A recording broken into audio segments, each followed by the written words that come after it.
We get some definitive information on charging and longevity. Model 3 production nears 1,000 per day. Some new Easter eggs are incoming. And the Autopilot odometer surpasses 1 billion. This is Tesla Tidbits episode number 475 for December 3rd, 2018.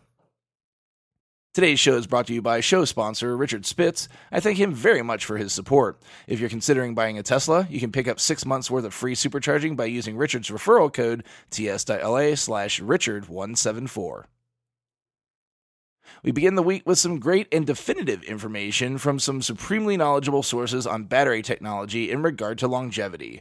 A Twitter thread last week was kicked off by Kim from Like Tesla, asking for perhaps the 1,000th time by us all what the best procedure for charging is to maintain your battery pack capacity best.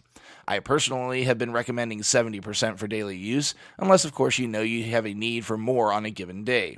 My advice has seemingly been confirmed, albeit with a caveat. Elon responded to Kim's tweet saying, quote, "Not worth going below 80% in my opinion. Even 90% is still fine. Also, no issue going to 5% or lower state of charge," end quote. Further down the thread, at P. Fearens then linked a Tesla Motors Club post where noted battery expert and also on Tesla payroll, Jeff Dawn, recommended charging to 70% as ideal. So, what's one to do? Well, Elon sort of settled it, following up on that post, saying, quote, "Professor Don is correct. He's great. But the relative benefit is small. I'd recommend 10% more state of charge for convenience," end quote. So there you have it. 80% is probably the way to go, given the seemingly minimal detriment to the battery pack compared with the flexibility of having the extra range. Electrek has a bit of a good news, bad news situation, as they've managed to nab a copy of a recent email from Elon to employees. Elon urged employees to do all they could to improve cycle times and uptime during body production to get Tesla to that 1,000 per day mark on Model 3. Quote, "If you're able to help in any way with getting Model 3 production to a steady 1,000 per day at excellent quality, everyone at the company should please consider this their top priority. Body production currently appears to be our limiting factor, so it needs the most support right now. Please focus on simplification and reducing cycle time first and then uptime," end quote. It's good news to hear that battery production is again no longer the top bottleneck to produce a Model 3. Speaking of battery production, though, the news isn't all rosy in the email, unfortunately. A later quote from the message talking about Model 3 states, quote, "It's important to bear in mind that the cost of the car is made up of about 10,000 unique parts and processes. Depending on how you count it, the current cost of a standard range Model 3 would be about $38,000, so each part or process step costs only around $3.80. That means finding cost efficiencies is a game of pennies, even though it might not seem so," end quote.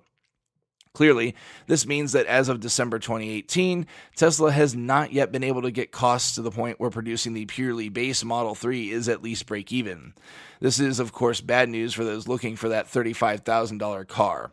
Based on this, I wouldn't expect base configuration production to begin before Q2 2019. Back to Elon's Twitter account for the next story, where we're getting another batch of Easter eggs in the cars. Just in time for Christmas, for the third straight year, we get some new little bits of fun for the holidays. Quote, "Super fun software Easter eggs coming to all Tesla S3X cars before the holidays. Romance mode, toilet humor, and more video games," end quote. Who in the world knows what the toilet humor or romance mode exactly are, but I can't wait to see. Given the statement that they'll be available for the holidays, I'd expect the firmware updates containing the eggs to fly in the first or second week of December. And then finally, a quick note from Tesla's Twitter account that Tesla owners have now driven 1 billion miles on Autopilot. That's a lot of data going toward a lot of good, hopefully ushering in our self-driving future more quickly. With the recent AP2 Autopilot improvements, hopefully this is a good sign of more significant advancement in the near future. Check out the links to the full stories in the show description. While you're at it, please consider supporting the show financially through Patreon at patreon.com/Tesla Tidbits. Thanks as always to our super patrons supporting the show at the $10 plus level.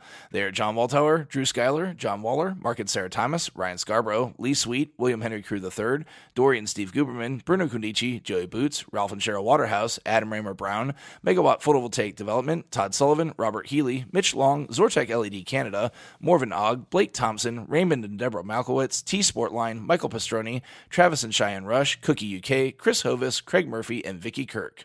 If you have feedback for me on the show, the best way to be heard is to tweet at Tesla Tidbits and use the hashtag AskTeslaTidbits if you'd like your question to be considered for the show.